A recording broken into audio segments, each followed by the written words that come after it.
7 अक्टूबर 2001 नरेंद्र मोदी ने पहली बार गुजरात के मुख्यमंत्री पद की शपथ ली।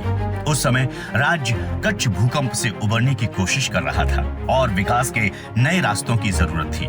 नरेंद्र मोदी ने पहले 100 दिनों में कई ऐसे कदम उठाए जो राज्य के भविष्य को मजबूत बनाने वाले साबित हुए।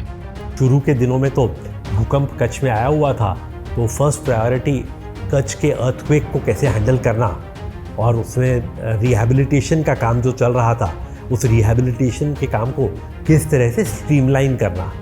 मुख्यमंत्री बनने के बाद नरेंद्र मोदी ने कच्छ में भूकंप प्रभावित लोगों के साथ दिवाली मनाई। इस दौरान मिले उपहारों को उन्होंने नीलामी के लिए दान किया। कच्छ भूकंप ने गुजरात के बड़े हिस्से को तबाह कर दिया था। पुनर्निर्माण की प्रक्रिया को तेज करने के लिए हर हफ्ते अधिकारियों को कच्छ भेजा गया। एक प्लान उन्होंने तैयार किया जिसमें हर वीकेंड पे, फ्राइडे सैटरडे संडे, हर वीकेंड पे सारे जितने भी सीनियर अधिकारी थे वो सब के सब कच्छ चले जाते थे। उनको ये ऑर्डर हुआ था कि वो कच्छ जाएंगे।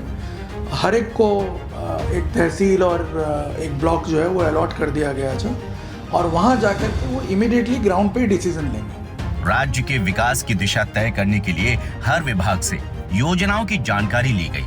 इसका उद्देश्य था कि राज्य की भविष्य की योजनाओं को संगठित और स्पष्ट दिशा दी जा सके।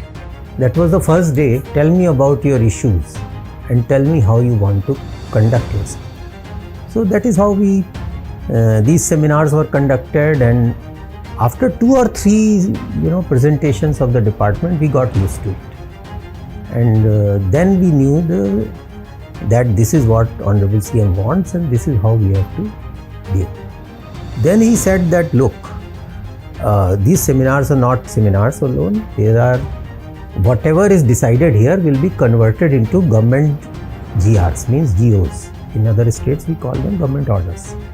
So whatever we are discussing, whatever we are concluding, they are going to become government orders. लोक कल्याण मेला एक ऐसा मंच था जहां राज्य की योजनाओं को जनता तक सीधे पहुंचाया गया।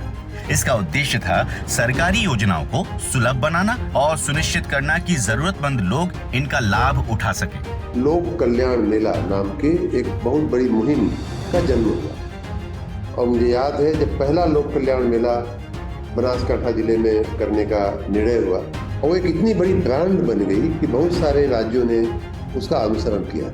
नरेंद्र मोदी की पहली रूस यात्रा ने गुजरात के लिए नए अंतर्राष्ट्रीय संबंधों की शुरुआत की। इस यात्रा ने राज्य को वैश्विक निवेश और आर्थिक संबंधों में एक नई पहचान दिलाई।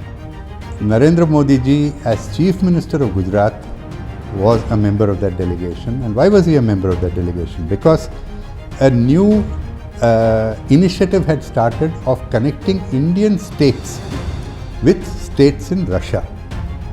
And Gujarat chose the Russian state of Astrakhan as its partner state, and Narendra Modi ji, as Chief Minister of Gujarat, was to sign that agreement with the governor of Astrakhan. Governor in Russia is equal to a chief minister.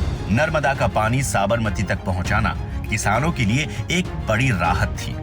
Narmada से पानी साबरमती में release करने का काम नरेंद्र मोदी जी ने मुख्यमंत्री बनने के दिन पहला काम है कि उन्होंने नर्मदा कैनाल से पानी को साबरमती में छोड़ दिया। मुख्यमंत्री बनने के बाद जनता से सीधे संपर्क पर जोर दिया गया। बिना किसी विशेष औपचारिकताओं के हर व्यक्ति को मुख्यमंत्री से मिलने का अवसर मिला। As soon as he take over the chief minister position, तो उन्होंने सभी मिनिस्टर को भी धीरे धीरे इंस्ट्रक्शन दे दी कि आप लोग ये दिन स्पेसिफिक अपने डिपार्टमेंट में रहेंगे। अगर कुछ कंप्लेंट्स आती है तो why not we solve it as soon as possible. Narendra Modi के मुख्यमंत्री बनने के बाद कार्यालय में कोई बड़े बदलाव नहीं किए गए। पुरानी कुर्सी और व्यवस्थाएं वैसी ही बनी रहीं।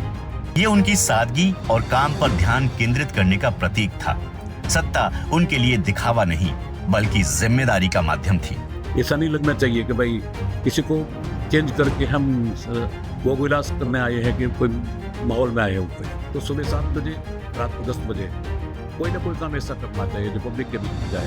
प्रशासन में तकनीक को बढ़ावा देने के लिए नरेंद्र मोदी ने IT और BT विभागों की स्थापना की और GSWAN की शुरुआत की।